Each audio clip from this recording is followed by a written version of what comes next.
اگر عید کے موقع پر چھوڑ کر جانے والے انسان کی یاد آ رہی ہو تو اس چیز کو کیسے ہینڈل کریں؟ سب سے پہلی بات تو یہ ہے کہ اپنے دماغ کو یہ بات سمجھائیں کہ یہ کیفیت ایک وقتی کیفیت ہے۔ اور دوسری بات، اگر وہ انسان آپ کے ساتھ اچھا ہوتا، آپ کے ساتھ مخلص ہوتا تو وہ آج آپ کے ساتھ ہوتا۔ ٹھیک ہے، آج وہ آپ کو چھوڑ کر چلا گیا ہے، اس نے پیچھے مڑ کر نہیں دیکھا، تو حقیقت کو تسلیم کر لیں کہ وہ انسان چلا گیا ہے۔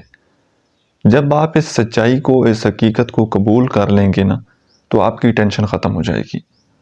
اب بعض لوگ کیا کرتے ہیں کہ عید والے دن فارغ بیٹھ کر سوشل میڈیا پر سکرولنگ کرتے رہتے ہیں، اب دوسرے انسان کی جناب پروفائل بار بار وزٹ کرتے ہیں کہ وہ کدھر آ رہے ہیں، اس نے کون سی سٹوری لگائی، اس نے کون سی پکچر لگائی۔ تو یہ کام مت کریں، پرانی یادوں میں مت کھوئیں۔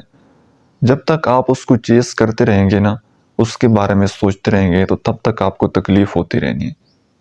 اب آپ لوگوں نے کرنا کیا ہے؟ سب سے پہلے تو اپنی فیملی کے ساتھ وقت گزاریں، اپنے دوستوں کے ساتھ وقت گزاریں، اور جو بھی آپ کے جذبات ہیں، احساسات ہیں، ان کو دبانے کی کوشش مت کریں، بلکہ کسی قابل اعتماد بندے کے ساتھ اپنے جذبات شیئر کر لیں تاکہ آپ کے دل کا بوجھ ہلکا ہو جائے۔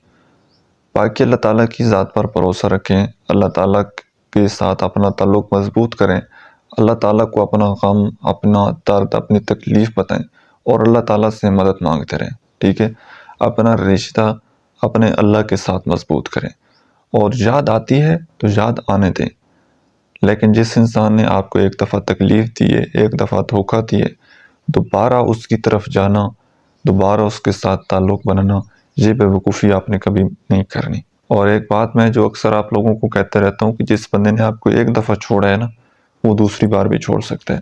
جس نے ایک دفعہ تکلیف دی ہے وہ دوبارہ بھی تکلیف دے سکتا ہے۔ تو اپنے جذبات کے اوپر آپ نے کنٹرول کرنا ہے۔